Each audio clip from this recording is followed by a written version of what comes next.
घर में वर्चस्व उसका चलता, उस बेटे का वर्चस्व चलता जो ज़्यादा रुपया कमाता है, या फिर उसका वर्चस्व चलता जो ज़्यादा समझदार होता है। उसके हिसाब से वो घर कंट्रोल हो रहा होता है। किस क्षेत्र में डर लगता है? देखो, दो चीज़ होता है, दो सिचुएशन, एक सही एक गलत, और दो तरह का सही बताएंगे। एक आपके लिए सही होता है, एक आपके साथ आपके फैमिली के लिए सही होता है। तो बताइए आप किस कैटेगरी में?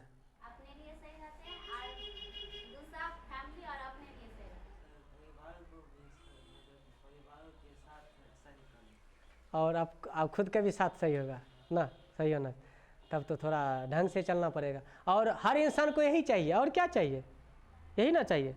जब बच्चा समझदार हो जाता है तो वो क्या सोचता है कि हम ऐसा काम करें ताकि हम भी खुश रहें और पेरेंट्स भी खुश रहें, माँ बाप भी खुश रहें, यही ना चाहता है। लेकिन जब उसका बुद्धि विकसित नहीं हो रहा होता, चाहे वो समझदार नहीं होता, तब तक सोचता है हमको जिसमें फ़ायदा होगा हम वही करेंगे। माँ बाप भले कुछ हो जाए, अगर हमको चोरी करने का मन होगा, हमको फ़ायदा हो रहा है, उससे सब चीज़ पूर्ति हो रहा है, भले हमारे साथ उसके करने के बाद अगर हमारे माता पिता को बेइज्जती हो रहा है ना, कुछ हो रहा है, कल के डेट में जेल जाना पड़ रहा है, तो वो जाने, हमको कुछ नहीं पा, हमको मिल रहा है ना, मेरे लिए तो सही है, उनके लिए गलत है तो है। लेकिन वही जब बच्चा समझदार हो जाता है, होशियार हो जाता है ना, तो वो क्या सोचता है, हमको तो सही होगा, मेरे लिए तो सही होगा, लेकिन मेरे पेरेंट्स के लिए भी सही होना चाहिए, हम वैसा काम करेंगे। और लगभग में आप लोग बेवजह बुड़बक तो हैं नहीं, समझदार हैं, तो कहीं ना कहीं हम तो बोलेंगे कि आप अपने आप को भी खुश रखना ना, और दोनों को खुश रखना। अगर ये दोनों सिचुएशन को छोड़ के अगर एक हम लोग मिल के एक तीसरा रास्ता निकालेंगे तो कैसा होगा बताओ तो? वही तो, जैसे देखो ये दो सिचुएशन है, एक ऐसा काम जो हम सिर्फ हम खुश रहें और पिताजी नाराज है, पेरेंट्स नाराज रहे, एक ऐसा काम जो हम भी खुश रहे, पिताजी भी खुश रहे।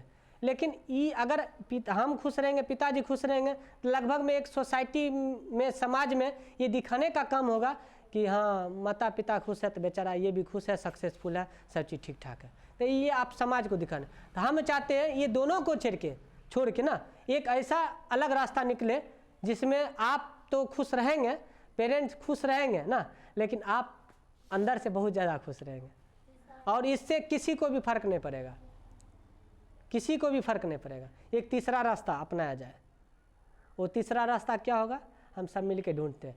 अच्छा एक बात बताओ, इसका सोल्यूशन यही है कि हम लोग इतना समझदार बने, इतना अपने आप को मतलब क्षमतावान बनाए, ऊर्जावान बनाए ना, अपने आप को इतना मतलब समझो ना, एक तरह से इस तरह से अपने आप को दिखाएं पेरेंट्स के नज़र में खुद को, ताकि हम जस्ट आने वाले समय में सक्सेसफुल हो जाएंगे। सक्सेसफुल मतलब सफलता हासिल कर लेंगे, ठीक है।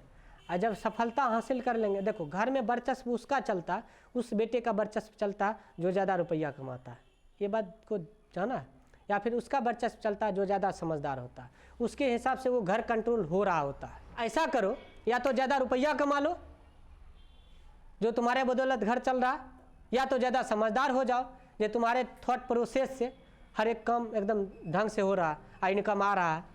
तो ये दोनों कैटेगरी को चुन लेगा, उसके बाद तुमको जो मर्जी होगा आराम से कर सकता है। उसके बाद पिताजी भी खुश रहेंगे और तू सबसे ज़्यादा खुश रहेगा।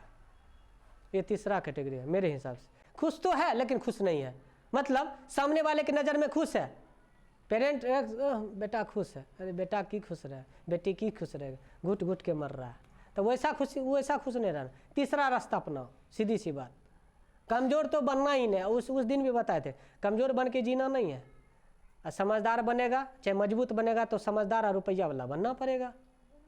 तो ये दोनों बन जाएगा तो हो गया, तुम्हारे हिसाब से तुम्हारा घर कंट्रोल होगा, आपके हिसाब से आपका घर कंट्रोल होगा, और जब कंट्रोल होगा तो आप जो चीज़ करना चाहेंगे आराम से कर सकते हैं, शादी विवाह, बिजनेस, ठीक है, मतलब लगभग में सब काम। ऐसे क्या होगा, टोला वाला को कुछ फर्क नहीं पड़ेगा, समाज वाला को कुछ फर्क नहीं पड़ेगा, ना पिताजी को कुछ फर्क पड़ेगा, सबसे ज़्यादा मज़ा आएगा, आपको मज़ा आएगा। अब आप लोग कौन सा रास्ता अपनाते हैं नहीं अपनाते हैं, ये आपका चॉइस है।